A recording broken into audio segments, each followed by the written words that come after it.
Hello and welcome to my channel. My name is Necro and today we'll be doing an epic and rare hero review. This is part 2 to my hero review. Please watch my previous video to see a review of the legendary heroes.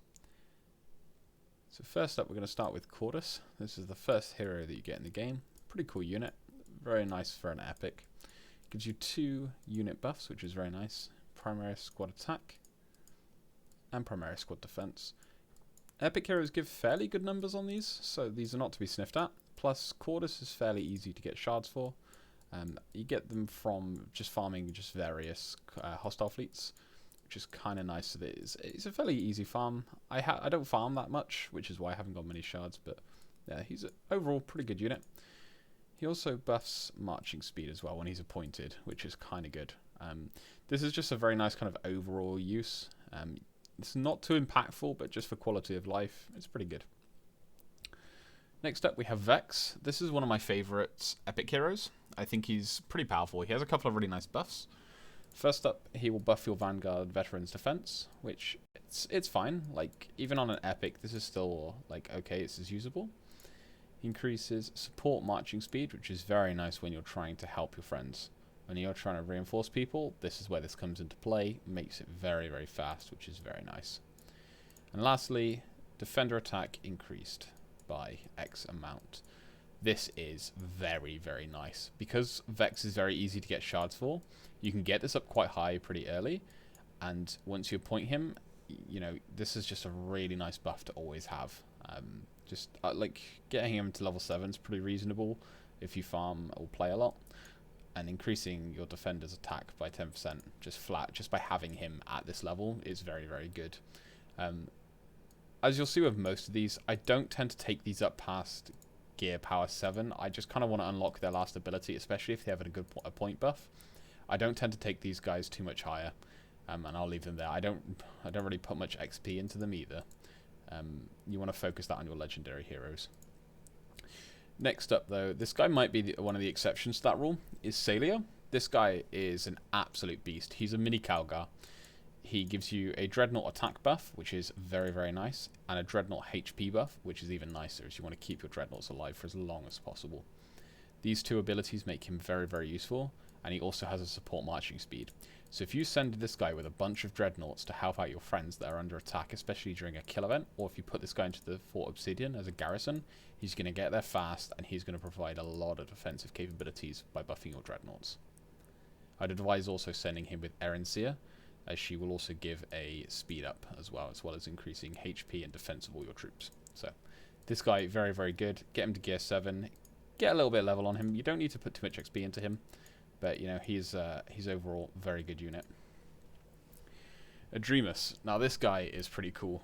He gives 2 appoint buffs, which is I believe he's the only unit in the game to do this. This one is a really, really nice buff. Defender HP increased by X% when appointed as Chief Apothecary. Very, very nice. Very, very good bonus. And it's free, you know. You don't really need to put any money to get this guy. You get him from a lot of events at the moment. I believe you get him from the Void Whales, which is kind of good. Very easy to farm. And this is a very good buff. Increase your Vanguard Veteran's attack, which is quite nice. You don't tend to send this guy out offensively just because he only has 1 combat buff. But this is still a good one if you twin him up with people like Shrike, which is very, very good. Lastly, we have Medical Plan Stim. This is quite good. It just increases your healing speed. I haven't invested in this yet. I've been kind of saving my gear for other units just because I don't really value this too much right now. But as the game goes on and progresses and you lose more and more units to injuries, this is going to be nice to try and get them back sooner. Here we have Tycho. This guy is a little mini beast as well. He's quite good. He gives your predators a HP buff, which is very nice. He increases your army size, which is pretty cool. This is a very, very nice ability, as epic heroes on average give a smaller army size limit. I believe it's 150 less.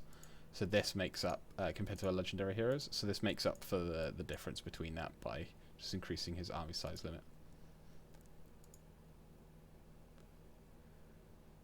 Okay, so here we have Sicario. This guy's pretty cool. He'll buff up your whirlwinds, both their HP and attack. Very, very nice. Very good as an epic hero for doing that.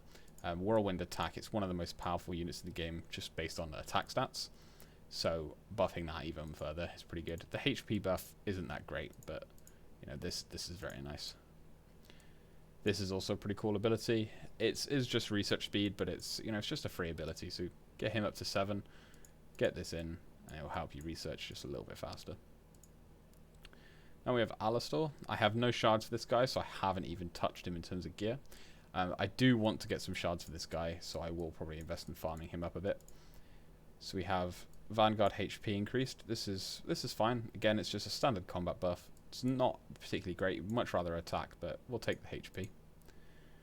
Marching speed increased by X% when attacking non-player factions. Now this is basically just for farming. If you want to be farming hostile fleets, this guy is going to be pretty useful for it.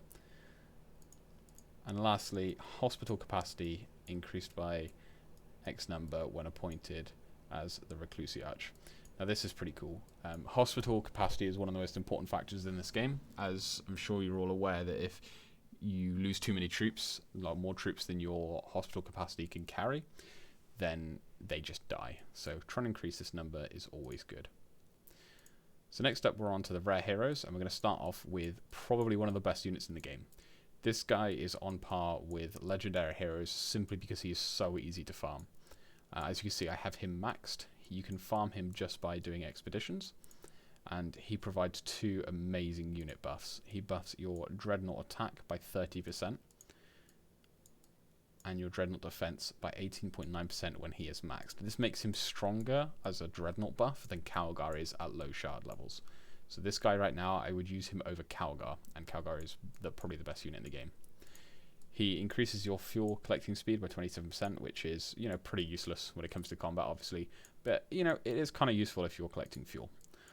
So overall, I would strongly advise investing into this guy. He is absolutely brilliant. Next up, we have pretties. This guy, unfortunately, is nowhere near as good as Omeneus.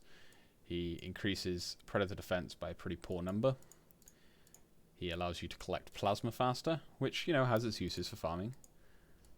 And he will also increase collecting speed when he's appointed. This is quite a good buff. I just haven't invested in him because I have more important things to invest in, like legendary heroes, for example. But I don't think this is a bad ability. You know, we want to collect resources to get units and get buildings up. So, you know, this guy has his uses. Venus, this guy is pretty useless, unfortunately. His only useful factor is metal collecting speed, which again, it's a small number but useful.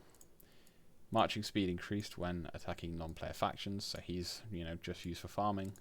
And lastly, he increases whirlwind attack, but it's such a small number that, you know, a lot of other units are just going to be outright better to use when attacking or even defending. So I probably wouldn't invest in him. You kind of just want to get your metal collecting speed and use him to farm. That's all he's good for. And lastly, we have Solaris. Again, this guy, not very great. Adamantium collecting speed increased by X%, so we use him for farming. Primaris squad attack is increased. This isn't a bad ability, but there is so many units that buff Primaris squad attack that, you know, you're never going to take him. And lastly, marching speed increased when he's appointed as Master Logisticon.